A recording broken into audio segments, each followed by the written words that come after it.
Now, this video is all about the 7 deadly sins. I know what most of you are probably thinking, because I used to think the exact same thing when I first discovered the 7 deadly sins. They're not very deadly, are they? In fact, they don't even seem that bad. Well, stay tuned for this one, because you are dead wrong. King D back with another one, and this video is called The 7 Deadly Sins.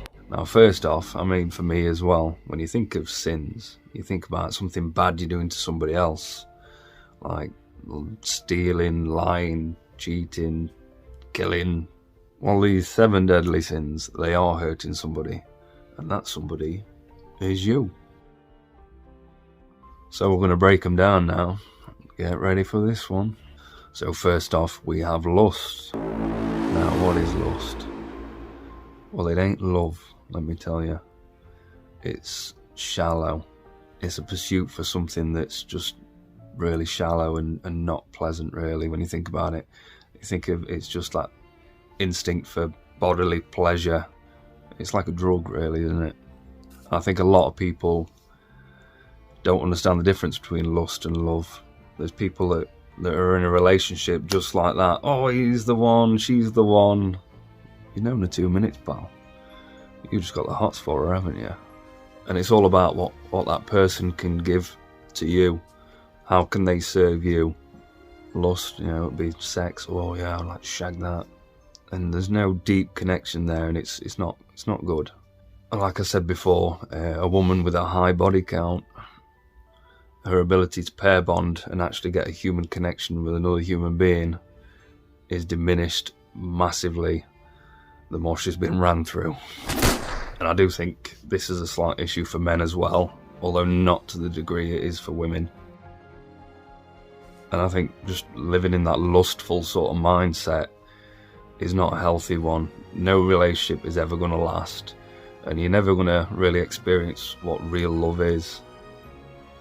You're just going to live on that honeymoon period, and when that excitement runs out with that person, they're no longer interesting. You're moving on to the next one, and you'll find that you'll never have that deep, long-lasting connection with another human being. And lust, not to mention porn. Now think about it, it is really damaging to young men. There will be a video coming up pretty soon on the effects that it's having on men, and probably women as well, I dare say.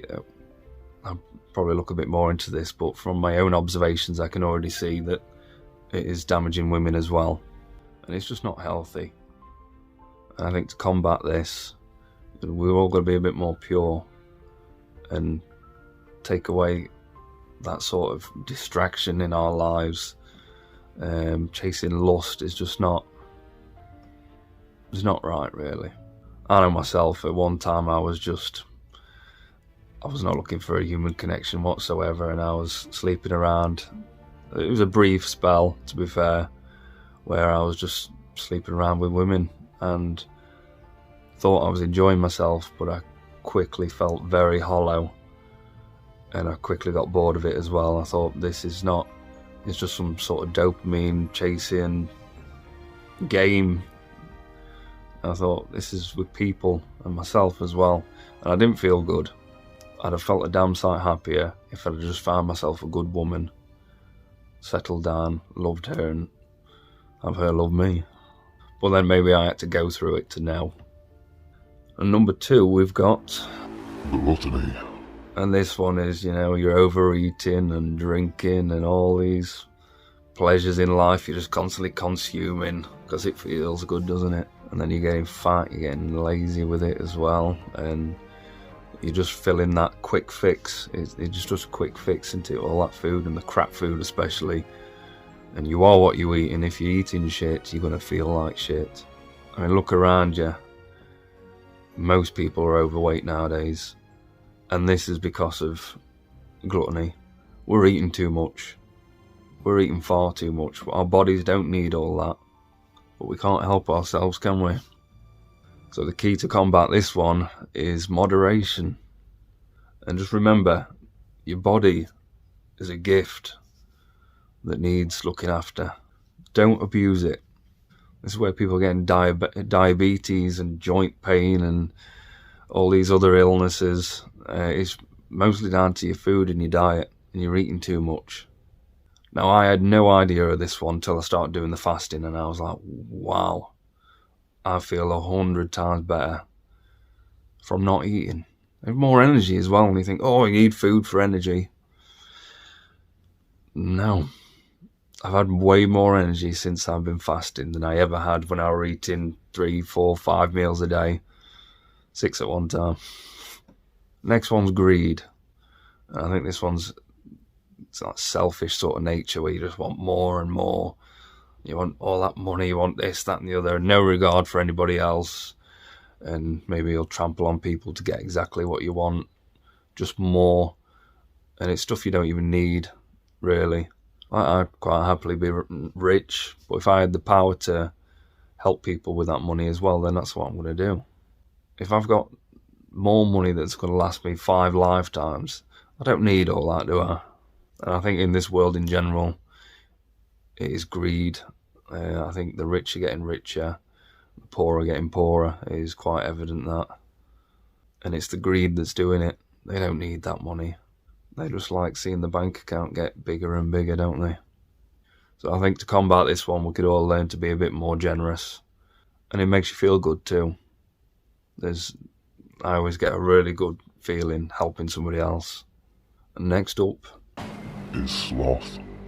And that's basically being lazy, where you're not fulfilling your potential and you're just no hard work in you whatsoever. You just lounge around, and whatever the easy route for life is, you're taking that one. You don't want to make any sort of effort, and you just want to float through life. Sounds easy, doesn't it? Sounds nice. Oh, I'll just chill all the time. It's great. Is it really, though? I bet you've got no sense of pride about yourself, have you? There's nothing you're proud of. You've got no achievements. You've got nothing. And you'll never grow. You'll never get better. You'll never feel better. So you need some motivation, you really do, and you will feel a damn sight better. I've been there myself years and years ago. There's been times where I just had no motivation about me, really poor mental health, and I didn't want to do anything, and I was just coasting, literally just coasting through life. Why we're going to be easy so I can just sit on my arse and be unproductive. I'll tell you now, I am very productive now, and I'm just on it, and I feel a damn sight better for it. So yeah, being lazy is damaging you, it really is. So you need to combat this by being more disciplined, cutting out bad habits, replacing them with good ones, and get yourself a routine. If you've got a good structure in your life, then that'll go a long way, and it'll make life a lot easier for being more productive and hard-working. Next we got wrath. When I think of wrath, I think of holding that grudge or that revenge on somebody, and that urge to hurt somebody or whatever the case may be. It's like eye for an eye. Somebody's wronged you, you want to wrong them. Well, like the famous line, eye for an eye. If everyone had that mentality, the world would be blind. I may have butchered that quote, but you get me, don't you? And I tell you now, holding on to hate and holding on to a grudge on somebody as well, it's only hurting you. It really is. It's not hurting them whatsoever. Let it go. Do understand, we are all human. We all make mistakes. And maybe somebody did wrong you. But, it might even be sort of minute where you held it on anyway. But we all make mistakes. I've wronged people in my life. I aim to be a good person, but it happens. Do you know what I mean? We're not all perfect all the time. It's impossible to be that way. So just being understanding of folk and understand that we all make mistakes. It could be the slightest thing. If I went around punching everybody who wound me up, I'd be locked up, wouldn't I? That's not serving me any favours whatsoever. So the way to combat this, you need to have some patience, and you need stoicism in your life. If you can be stoic, no one can touch you, and you're able to let stuff go. And if you do feel angry, if somebody really winds you up, I'll tell you a good method: write it down, get it written down. Or, you could bring it up with them, which is fine, but don't get emotional about it. Do not get emotional. Don't react. Yeah? You got to use that sort of energy productively. You could talk it out with that person and fix it and make a big difference. But if you react and blow up, you're just going to make the situation worse, aren't you? And I dare say there's going to be a lot of things I say in these videos that's going to trigger you, because I'm all about the hard truths. You might think, oh, I don't like what he said there. Ooh, I feel triggered. Yeah, you can moan and think, oh, King D's a bit of a dick. Maybe that might be true, to be fair, but at the same time, I'm here to help you. Don't use that as fuel. You think, oh, that what he said there hurt me, or it bothered me, that did, and I've had to have a look at myself. Well, yeah, have a look at yourself and think, right, if that triggered you, if anything I say is triggering you, you need to have a word with yourself, and maybe there's stuff there that you need to work on. So use that negative feeling as fuel to push you to be better. And next we've got envy. Always jealous about what everyone else has got, and you concern yourself far too much with what everyone else is doing or what they've got that you haven't. That is a miserable way to live your life, I tell you now. It just puts you in that mindset that's very, very negative, and you're constantly looking at what you don't have. Now you really need to fix this and start thinking about the things that you do have. And it's the only way you're going to combat this, is to really think. Like I said, the gratitude journaling. Every day I think about several things that I'm grateful for in that day. And I can look around my life and think, yes, I've got so many things I'm grateful for. And I can tell you right now, I wouldn't want to be anybody else in this world. I'm not the best looking bloke in the world. I'm not bad though. I haven't got the best physique in the world, but it's pretty good. I'm not the funniest person in the world. I'm not the best YouTuber in the world. There's loads of things that other people have got, people with a better bank balance than I've got. There's people with nicer cars. There's all these things. I don't give a shit. I really don't care. I won't want to be anybody else. Genuinely, I want to be me. I'm glad I'm me. And that's because I focus on what I'm grateful for, and I focus on what I do have. I don't dwell on the things I don't have. And I like to think of this. I've never been religious or anything like that. In fact, I was anti-religion for a long time. Up until recently, I'm kind of coming around to the idea of it, because there's a lot of good to take away from it. Where I was before, it's done more harm than good, it seems, which may be the case, but I don't think that's religion's fault, really. It's more people. So maybe you believe in God, right? And if you believe in God and He gave you this life, if you're going to be very ungrateful about it, He ain't going to reward you, is He?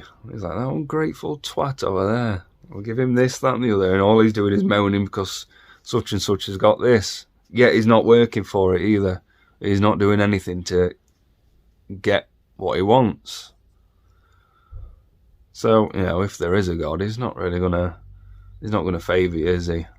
Whereas if he looked at somebody and says, right, I didn't give this guy very much, but I tell you now, looking at him, he's very pleased with what he's got. Well, God's going to reward that guy, isn't he? So whether there is a God or there isn't, I don't know. No one knows. And I ain't getting into a debate about it either. But if there is, then you can see my point there, can't you?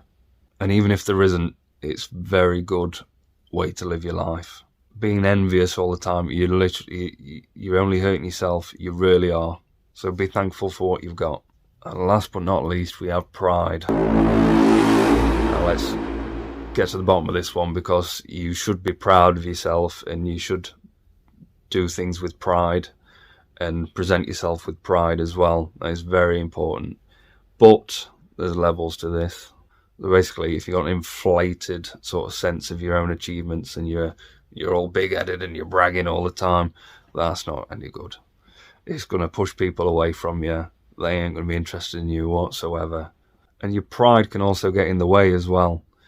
Like sometimes you have to swallow your pride and understand we are human. No one's going to be perfect at anything. And you've got to swallow your pride to be better at something. Like some people have got that much pride, they don't want to do something to ruin that pride they've got.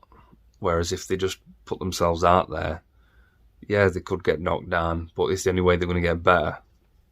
So yeah, some instances you do have to swallow your pride.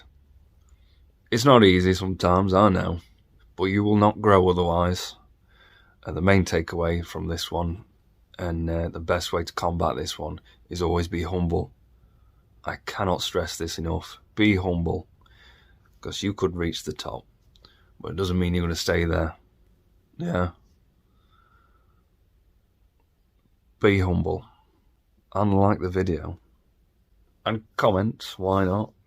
Drop us a comment, and subscribe if you haven't already, and tell a friend. And of course, as always, be the best you, and do it for you. Cheers.